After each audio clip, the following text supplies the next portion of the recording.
முதல் வருகையை கொண்டாடுகிற வகையில் ஒரு எளிய நிகழ்ச்சியாக இந்த நிகழ்ச்சியை ஒருங்கிணைத்திருப்பதாகத்தான் தகவல்களை பகிர்ந்து ஒரு அங்கீகாரத்தை கொண்டாடுவது என்பது ஒரு நாள் கொண்டாட்டம் அல்ல, அது வாழ்நாள் கொண்டாட்டம். ஒரு மாபெரும் கொண்டாட்டமாக அருமை தோழர் சேகுவார் அவர்களும் நண்பர் பாலசிங்கம் அவர்களும் குறிப்பிட்டதை போல ஒரு நீண்ட நெடிய கொண்டாட்டமாக அடுத்த கட்ட இலக்கையை நோக்கிய தயாரிப்புக்கான பணியாக அமைய வேண்டும். அந்த அடிப்படையில இந்த நிகழ்வை மிக சிறப்பான வகையிலே ஒருங்கிணைத்திருக்கிற தலைமை நிலையத்திலிருந்து பாடாற்றிக் கொண்டிருக்கிற அருமை பொறுப்பாளர்கள், மரியாதைக்குரிய முதன்மை செயலாளர் சகோதரர் ஏசி பாவரசு, இன்றைய துணை பொதுச் செயலாளர்கள், தலைமை நிலைய செயலாளர் அருமை தோழர் பாலசிங்கம் அவர்கள், சேகுவாரா, தகடூர் தமிழ்ச்செல்வன், மரியாதைக்குரிய தோழர் வன்னியரசு, மேடையிலே அமர்ந்திருக்கிற சக சட்டமன்ற உறுப்பினர்கள், மரியாதைக்குரிய தோழர் பனையூர் பாபு, அருமை தோழர் ஆளூர் ஷானவாஸ், அருமை தோழர் செந்தில், அருமை தோழர் பாலாஜி அவர்கள், அருமை தோழர் ஆதவ் அர்ஜுன் அவர்கள் உள்ளிட்ட அனைவரையும் இந்த தருணத்தில் நான் பணிவோடு வழங்குகிறேன். பாவல் போன்றவர்கள் இங்கே அமர்ந்திருக்கிறார்கள். பலரும் இங்கே விடுதலை செய்ய இந்த தொகுதியினுடைய பொறுப்பை ஏற்று பணியாற்றிய தோழர்கள், உடனிருக்கிற நண்பர்கள் எல்லோரும் அமர்ந்திருக்கிறார்கள்.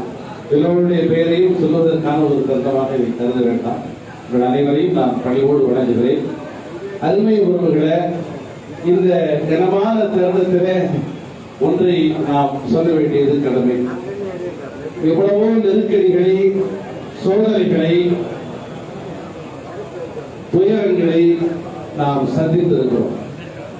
ஆனால் அப்பொழுதெல்லாம் அதற்காக நின்று போர்க்களத்தில் புலம்பல் இல்லை என்ற அடிப்படையில் அதற்காக என்று வருந்துவது கிடையாது. எத்தனையோ களத்தை, எத்தனையோ ரணங்களை சந்திக்கிறோம்.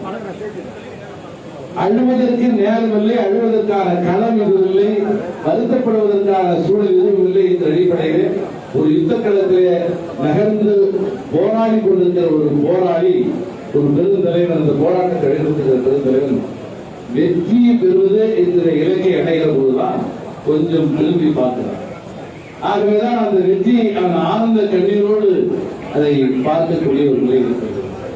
கடந்த 35 ஆண்டு காலமாக எத்தனையோ இழப்புகளை, எத்தனையோ தியாகங்களை நம்முடைய தலைவர் அவர்கள் செய்திருக்கிறார்கள். ஆனால் அந்த தியாகங்களை, இழப்பை எல்லாம் எண்ணி பார்க்கவோ அது குறித்து விவாதிக்கவோ ஒருவரும் ஒரு முனைப்பு. ஆனால் இந்த தருணத்தில் அவரது இந்த தியாகங்கள், இந்த அர்ப்பணிப்பு ஒரு மாபெரும் கனவை சாத்தியப்படுத்தியிருக்கிறது. அந்த கனவை சாத்தியப்படுத்தியிருக்கிற இந்த வெற்றிக்கான களத்தில் நாம் எண்ணி பார்க்கிறோம். நம்முடைய தலைவர் நம்மை எவ்வாறு வழிநடத்துகிறார், எவ்வளவு தியாகங்களை செய்திருக்கிறார், எவ்வளவு அர்ப்பணிப்பை செய்திருக்கிறார் என்று நாம் எண்ணி பார்க்கிறோம். எண்ணி பார்க்கிற ஒவ்வொருவரும் நம்முடைய இதயத்திலே ஒரு புறத்திலே ஆனந்த கண்ணீர், கடந்த காலங்களிலே தலைவர்கள் செய்த தியாகத்தை எண்ணி அதன் மூலமாக பொங்குகிற கண்ணீருமாக இந்த நிகழ்வை நாம் தொடர்ந்து கொண்டாடவிருக்கிறோம். இந்த களத்திலே 1,00,000க்கும் மேலான வாக்கு வித்தியாசத்திலே நம்முடைய தலைவர் சிதம்பரம் நாடாளுமன்ற தொகுதியிலே வெற்றி பெற்றிருக்கிறார்.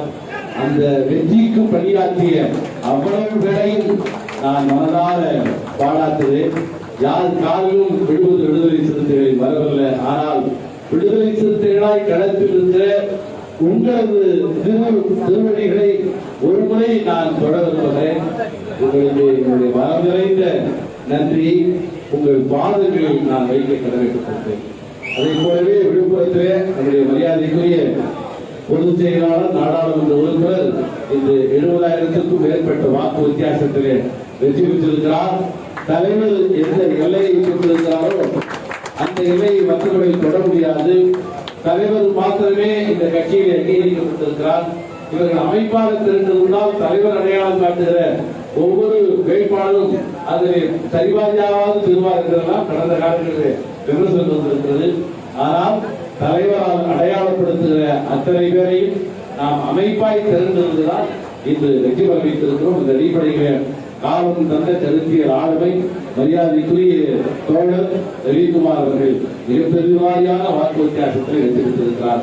அவரை வெற்றி பெற வைத்த பாராட்டிய அனைத்து உறவுகளுக்கும் என்னுடைய மனம் நிறைந்த நன்றியை இங்கே மீண்டும் உங்கள் திருவடிகளிலே பதிவு செய்து காணிக்கையாக்குகிறேன். இந்த தருணத்திலே ஒன்றை குறிப்பிடுவது என்னுடைய கடமை. பொதுவாக ஒரு தொகுதியில ஒரு முறை நின்று சட்டமன்ற உறுப்பினராகவோ நாடாளுமன்ற உறுப்பினராகவோ வெற்றி பெற்றுவிட்டால் அடுத்த முறை அந்த தொகுதிக்கு போகும்போது முதல் முறை நாம் இருக்கிற போது ஒரு இயல்பான ஈர்ப்பு ஏற்படும். ஆனால் இரண்டாவது முறை இருக்கிற போது என்ன செய்துவிட்டீர்கள் என்றெல்லாம் கேள்விகள் வரும். ஆனால் அப்படிப்பட்ட களத்தில் மூன்றாவது முறையாக நம்முடைய தலைவர் அவர்கள் அதே சிதம்பரம் தொகுதியிலே இன்று வெற்றி பெற்றிருந்தார் என்று சொன்னால் அது மகத்தான சாதனை. மக்கள் அவர் மீது வைத்திருக்கிற நம்பிக்கைக்கு அது ஒரு சான்று. அதை போலவே மக்கள் மீது அவர் வைத்திருக்கிற நம்பிக்கைக்கும் அது ஒரு சான்று. பலரும் சொன்னார்கள், திமுகவில் இருக்கிற முன்னணி தலைவர்களும் இன்னும் சொல்ல போனால் என்பவர்கள் கூட அவர்களுக்கு தொகுதியை கொஞ்சம் மாற்றிக் கொள்ளலாமா அப்படி எல்லாம் ஒரு கேள்வி வருகிறது. கடந்த முறை ஒரு இழுபறியாக ஒரு 3000 வாக்கு வித்தியாசத்தில் தானே நெருக்கடியான முறையில நாம் அந்த கடத்தை சந்திக்க வேண்டியதாக என்றெல்லாம் பேசிய போது எல்லாவற்றையும் கேட்டுக்கொண்ட தலைவர்கள் இறுதியாக எடுத்த முடிவு வெற்றியாக இருந்தாலும் தோல்வியாக இருந்தாலும் நான் சிதம்பரத்தில் தான் இருப்பேன் என்று சொல்லியிருக்கிறார். அந்த அடிப்படையிலே சிதம்பரத்தில் 3வது முறையாக நம்முடைய தலைவர் வெற்றி பெற்றிருக்கிறார். அதை போலவே நம்முடைய அருமை தோழர் ரவிக்குமார் அவர்கள் அவர்கள் உதயசூரிய திட்டத்திலே நிற்கக்கூடிய முடிவை அமைப்பு சார்ந்து எல்லோரும் அதை எடுத்தோம். தலைவர் அதை அங்கீகரித்தார். ஆனால் ஒரு 5 ஆண்டு காலம் அவர் நாடாளுமன்ற உறுப்பினராக பணியாற்றிய நிலையில இயல்பாகவே ஒரு அதிகாரத்தை இருப்புகளின் மீது விமர்சனம் எழுவதற்கு இயல்பு. அப்படிப்பட்ட நிலையை கடந்து பானை சின்னத்திலே, தனி சின்னத்திலே, விடுதலை சிறுத்தைகளுடைய சின்னத்திலே, புரட்சியாளர் அம்பேத்கருடைய சின்னத்திலே அவர் 70,000க்கும் மேற்பட்ட வாக்குகளை பெற்று இது வெற்றி பெற்றிருக்கிறார் என்று சொன்னால் அவருடைய பணியும் பாங்கும் அதற்கு உதவிகரமாக இருந்திருக்கிறது என்பதை இங்கே நான் சொல்ல கடமைப்பட்டிருக்கிறேன். நிறைவாக ஒன்றை சொல்லி நான் பதிவு செய்கிறேன். நாம் எல்லோரும் பல்வேறு நிலைகளிலே நின்று பணியாற்றுகிறோம். களத்தில் நின்று பணியாற்றக்கூடிய நண்பர்களாக நாம் பணியாற்றுகிறோம். ஆனால் தலைமை நிலையத்தில் இருந்து பணியாற்றுகிறவர்களுக்கு வரலாற்றிலே ஒரு மிக முக்கியமான இடம் இருக்கிறது என்பதை நான் அந்த தருணத்திலே பணிவோடு சொல்ல கடமைப்பட்டிருக்கிறேன். அத்தனை பேருடைய பெயர்கள் இருந்தால் அதை வாசிக்க வேண்டும் என்று விரும்புகிறேன். அந்த அளவுக்கு இந்த தலைமை நிலையத்தில் இருக்கிற நண்பர்கள் எப்பொழுதெல்லாம் தலைவர் இருக்கிறாரோ அப்போதெல்லாம் தற்செயலுக்குரிய 100 விழுக்காடு அவர்கள் இங்கே இருப்பதை பார்த்து வியப்படைகிறோம். அது அருமை தம்பி ராஜேந்திரனாக இருந்தாலும் சரி, தம்பி கஜராக இருந்தாலும் சரி, தம்பி ரவிபாலனாக இருந்தாலும் சரி, இந்த மேடையில் பலரும் இருக்கிறார்கள். தலைமை நிலையத்தில் இருந்து பணியாற்றக்கூடிய அத்தனை பேரையும் நான் சொல்லுறேன். நம்முடைய அருமை எண்ணன் எழில்மையாக இருந்தாலும் சரி, தலைமை நிலையத்தில் இருக்கிறவர்கள் ஒரு நெருக்கி அவர்களுடைய நேரத்தை அவர்கள் 100 விழுக்காடு இருக்கிறார். அவருடைய நேரத்தை அவர்கள் ஒதுக்கி இருக்கிறார். களத்தில் கூட நாம் ஒரு விருப்பம், நமக்கு ஒரு விருப்பம் இருக்குது. நாம் இந்த பணியை செய்யலாம், நாளை இந்த போராட்டத்தை நடத்தி கொள்ளலாம் என்று ஒரு சாய்ஸ் இருக்கிறது. ஆனால் தலைவர் இருக்கிறதெல்லாம் அவரோடு இருந்து பணியாற்றுகிற தலைமை நிலைய பொறுப்பாளர்களுக்கு இந்த தருணத்திலே கட்சியின் சார்பிலே ஒரு பொதுச் செயலாளராக என்னுடைய மனம் நிறைந்த வாழ்த்துக்களை, பாராட்டுக்களை, நெஞ்சம் நிறைந்த வாழ்த்துக்களை நான் பதிவு செய்ய கடமைப்பட்டிருக்கிறேன். அருமை உறவுகளை நம்முடைய இந்த கனவு இந்த சமூகத்தினுடைய கனவு அல்ல. இது மிக முக்கியமான செய்தி. ஒரு கட்சியினுடைய அங்கீகாரத்தை பெற வேண்டும் என்பது கூட ஒரு 30 ஆண்டுகளுக்கு முன்னாலே அப்படி ஒரு விஷன் நமக்கு யாருக்கும் இருக்கு. தேர்தலில் நிற்பது என்று முடிவெடுத்தால் ஒரு எம்எல்ஏ ஆக வேண்டும், ஒரு வெற்றி பெற வேண்டும், தனி சின்னத்திலே நிற்க வேண்டும் என்கிற ஒரு கருத்தும் உங்க பேர்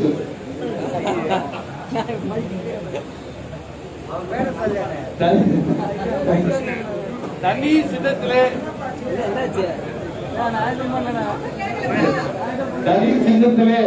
நிற்க வேண்டும் என்ற ஒரு நுட்பமான செய்தியை நாம் அறிந்திருக்கிறோம். முதல் முறையாக போராட்ட களத்திலே வாழ்வை போராட்டத்திலே ஒப்படைக்கின்ற அடிப்படையில் நம் எல்லோரையும் ஒரு போராளிக்குரிய பாங்கோடு வழிநடத்திய நம்முடைய தலைவர் அவசியமானால் ஒரு ஆயுதம் தாங்கிய போராட்டத்திற்கு நாம் தயாராக இருக்க வேண்டும். நான் பேசும்போது இடைவரும்போது அது மாதிரி லைன் பேசினா தலைவர் பேசும்போது அந்த சொல்ல இருக்கும். இப்பவே சரி இருக்க ஒரு தனி சிறப்பு இருக்கிறது அப்படிங்கிற விஷயம் வந்து நமக்கு புதுசா இருக்கு. எம்எல்ஏ ஆகணும் ஒரு கட்சி நம்ம வந்து தேர்தல் பொறுப்பெடுக்கிறது தேர்தல் இருக்கோம். எம்எல்ஏ ஆகணும் தேவை. ஏன் தனி சிறப்பு நிற்கணும்னு அவர் சொல்றாரு. நம்முடைய கட்சியில் அது எல்லாருமே ஒரு ஏற்பாடு. அப்போ அந்த அளவிற்கு இந்த கட்சியை மிக கவனமாக மிக நிதானமாக வழிநடத்திருக்கிறார். அங்கீகாரம் பெற்றோம் நம்ம சொன்னோம். இது வந்து ஒரு டெக்னிக்கல் வேலை, அவ்வளவுதான். இது வந்து எலெக்ஷன் கமிஷனுடைய ஒரு டெக்னிக்கல் வேலை. ஆனா இந்த அங்கீகாரம் என்கிற நிலைக்கு பின்னாலே எந்த சமூகத்தின் விடுதலைக்காக பணியாற்றுகிறோமோ அந்த சமூகம் முதலில் நம்மை அங்கீகரிக்க வேண்டும். ஆக உழைக்கும் ஒடுக்கப்பட்ட இந்த மண்ணின் பூர்வீகர்கள் தலைவரை அங்கீகரித்திருக்கிறார்கள் என்பது முதல் கட்டம். அது மிக சாதாரண விஷயம் இல்லை. அது அவ்வளவு, ஏன்னா இவர்கள் அவ்வளவு பேரும் ஒரு காலத்திலே வேறு அரசியல் கட்சிகளே அல்லது ஒரு அரசியல் ஆட்டைகளாக இருந்தவர்களிடத்திலே அரசியல் பண்டையாட்களாக வாழக்கூடிய ஒரு சூழ்நிலை இருந்தது என்பது யாரும் மறுத்துவிட முடியாது. ஆக அவ்வளவு பேரும் அதில் இருந்து எங்களுக்கான தலைவர், எங்களுக்கான இயக்கம், எங்களுக்கான கொடி என்ற அடிப்படையிலே அணிதிரள்வது என்பது ஒரு மாபெரும் பிரளயம். அந்த பிரளயத்தை தலைவர்கள் சாதித்திருக்கிறார். அது மாத்திரமே இந்த வெற்றிக்கு பின்னால் இல்லை. அவ்வாறு இந்த வண்டின் பூர்வகுடிகள் அணிதிரள்வதை பொது சமூகம் அங்கீகரிக்க தொடங்கியிருக்கிறது. இவ்வளவு காரணமாக அந்த அங்கீகாரம் இல்லை. இப்பொழுதுதான் பொது சமூகம், ஆம், தலைவர் திருமாவளவன் அவர் தலைவர் பேசுகிறவர்கள் கூட, திமுகவில் இருக்கிற முன்னணி தலைவர் கூட, தலைவர் வந்து விட்டாரா, தலைவர் இருக்கிறாரா, தலைவர் இங்கே இருக்கிறார் என்று கேட்கிற அந்த பாங்கை நம்மால் பார்க்க முடிகிறது. ஆகவே ஒடுக்கப்பட்ட இந்த சமூகம் போரணியில் திரண்டது என்பது முதல் கட்டம் என்று சொன்னால், அந்த திரட்சியை பொது சமூகம் அங்கீகரித்தது என்பது இரண்டாவது கட்டம். நான் தேர்தல் முடிவுகளை எல்லாம் தொலைக்காட்சியில இருந்து பார்த்துக் கொண்டிருந்த போது மிக வியப்பாக இருந்தது. முதல் கட்சியாக திமுக, இரண்டாவது கட்சியாக காங்கிரஸ், மூன்றாவது கட்சியாக தேர்தல் ஆணையத்தினுடைய அத்தனை இடங்களிலும் அதனுடைய அதிகாரப்பூர்வமான வெப்சைட் கூட மூன்றாவது கட்சியாக விடுதலை சிறுத்தைகள் கட்சி தான் பதிவாகிறது. அதற்கு பிறகுதான் இதர கட்சிகள் பதிவாகிறது. அனைத்து ஊடகங்களும் அவ்வாறே அதை பதிவு செய்தது. ஆகவே மூன்றாவது தனிப்பெரும் கட்சியாக இந்த இடத்திலே வந்திருக்கிறோம் என்று சொன்னால், அப்படிப்பட்ட ஒரு மகத்தான நகர்வுக்கு பின்னாலே தலைவர் அவருடைய பெரும் தியாகம் இருக்கிறது. இரண்டு அம்சங்களில் தலைவரை நான் வேறுபடுத்தி பார்க்கிறேன். தமிழகத்திலே அல்லது நாம் அகில இந்திய அளவிலான தலைவர்களை அதிகம் அறிந்திருக்கவில்லை, வாசித்திருக்கிறோம். நாம் அறிந்திருக்கிற அகில இந்திய தலைவர்கள், நாம் பார்த்து பழகிற தமிழக தலைவர்கள், நான் இந்த கட்சியில் இருக்கிற ஒரு தொண்டர் என்பதற்காக சொல்லவில்லை, அந்த அடிப்படையிலே சொல்லவில்லை, மனப்பூர்வமாக ஒரு சராசரி தமிழனாக இருந்து நான் சொல்லுகிறேன். நாம் அறிந்த வகையில தலைவர் நம்முடைய எழுச்சி தமிழரை போல அவ்வளவு தியாகமும் அர்ப்பணிப்பும் செய்த தலைவர் தமிழகத்திலே நாம் வாழ்வு பல தலைவர்கள், பல அம்சங்களில் தலைவரை நாம் வேறுபடுத்தி சொல்ல முடியும். ஆனால் இந்த ஒரு அம்சத்தை மாத்திரம் இந்த மேடையில சொல்ல விரும்புகிறேன். தலைவரை போல அந்த அளவுக்கு பிசிக்கலா உடல் சார்ந்து, அதை போலவே உயிருக்கான படை. அவர் அடிக்கடி சொல்ற ஒரு கொடியை ஏற்றுவது என்று சொன்னால் அது மற்றவர்களுக்கு தேவைப்படுவது ஒரு சாதாரண அதற்கான பொருட்கள். ஆனால் தலைவரை பொறுத்தவரையில் ஒவ்வொரு கொடி ஏற்றப்படுகிற போதும் தலைவருடைய உயிர் பணையம் வைக்கப்படுகிறது என்கிற அளவில் தான் அந்த கொடி ஏற்றப்பட்டிருக்கிறது. ஆகவே தமிழகத்திலே நாம் அறிந்த வகையிலே அகில இந்திய அளவில் இந்த அளவிற்கு தியாகத்தையும் அர்ப்பணிப்பையும் செய்த தலைவர் இருக்க முடியாது என்பது நான் சொல்ல விரும்புகிறேன். இந்த மேடையில் சொல்ல விரும்புகிற முதல் செய்தி. இரண்டாவது செய்தி, தலைவரை போல கடுமையான விமர்சனத்திற்கு ஆளானவர்கள் யாராவது இருக்கிறார்களா? தேர்தல் ஆணையத்தின் அங்கீகாரத்தை பெற்று கொஞ்சம் மைண்ட் ரிலாக்ஸ் ஆயிடுச்சு, டென்ஷன்லாம் இல்லாம ரிலாக்ஸா உட்கார்ந்து நானா யோசிச்சு பார்த்துட்டேன். தலைவரை போல, எழுச்சி தமிழரை போல மிக கடுமையான விமர்சனங்களுக்கு ஆளானவர்கள் யாராவது இருக்கிறார்களா? ஒடுக்கப்பட்ட இந்த சமூகத்தினுடைய தலைவர்களுக்காக தன்னை ஏற்படுத்த தன்னுடைய மகத்தான தலைவர் எழுதுகிற ஒவ்வொரு கணக்கும் கடும் விமர்சனங்களை, கடும் அவதூறுகளை, கடும் அபாண்டங்களை எல்லாம் அவர் சந்திக்கிறது. இப்படி ஒப்பிட வேண்டும் என்று சொன்னால், மறைந்த தலைவர் முத்துவேல் கலைஞர் அவர்கள் மிக கடுமையான விமர்சனங்களை பொதுவாக ஒப்பிட்டு பார்க்கிற வகையில பிற தலைவர்களை விட அவர் மீது அதிகமான விமர்சனம். ஆனால் இன்று வாழும் காலத்தில் இருக்கிற தலைவர்கள் மிக மிக அதிகமான விமர்சனங்கள், அவதூறுகள், அபாண்டங்களை எல்லாவற்றையும் சந்தித்து கம்பீரம் குறையாமல் நம்மை வழிநடத்திய தலைவர், மகத்தான தலைவர், வரலாற்றின் தலைவர் திருமாவளவன். ஆகவே 100 விழுக்காடு இந்த வெற்றி அவருக்கானது. அவர் காட்டிய வழி, அவர் காட்டிய வெளிச்சம், அவர் ஊட்டிய கருத்தில் அதல். ஆகவே அந்த அடிப்படையிலே இந்த வெற்றியை தலைவருக்கு அர்ப்பணிக்கிறோம். தலைவரோடு சேர்ந்து தலைவரை எங்கள் தலைவர் என்று எந்த விதமான அங்கீகாரமும் இல்லாமல் ஏற்றுக்கொண்டிருக்கிற லட்சோபலட்சக்கணக்கான வாக்காளர் மக்களுக்கு, தமிழக பெருமக்களுக்கு இந்த வெற்றியை நாங்கள் பகிர்ந்து கொள்ள விரும்புகிறோம். இந்த தருணத்திலே நம்மை மிகச்சிறப்பான முறையிலே வழிநடத்திய சனாதனம் என்கிற அந்த கொள்கை கோட்பாட்டை முன்னிறுத்தி சனாதனத்தை எதிர்க்க வேண்டும் என்ற கருத்தியலை உருவாக்கி தமிழகத்திற்கு தலைமை கொடுத்த திராவிட முன்னேற்ற கழகம் கூட சரியான திசைகளிலே அந்த பயணம் அமைந்த காரணத்தினால 40க்கு 40 என்கிற வரலாற்று வெற்றி அது பெற்றிருக்கிறது.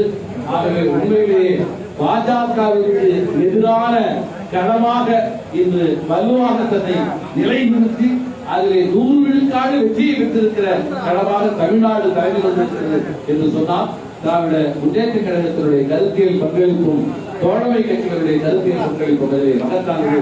இந்த கருத்தியல் பங்களிப்புக்கெல்லாம் தலைவர் போட்ட சனாதன எதிர்ப்பு என்கிற அந்த வினை அடிப்படையானது.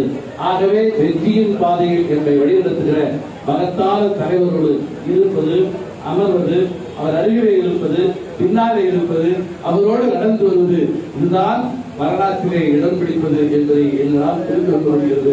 ஆகவே வரலாற்றில் எங்களையும் ஒரு பாத்திரமாக்கி இருக்கிற தலைவருக்கு லட்சோபலட்சக்கணக்கான விடுதலை சிறுத்தைகள் சார்பிலே நெஞ்சார்ந்த நன்றியை பதிவு செய்து விடைபெறுகிறேன். நன்றி.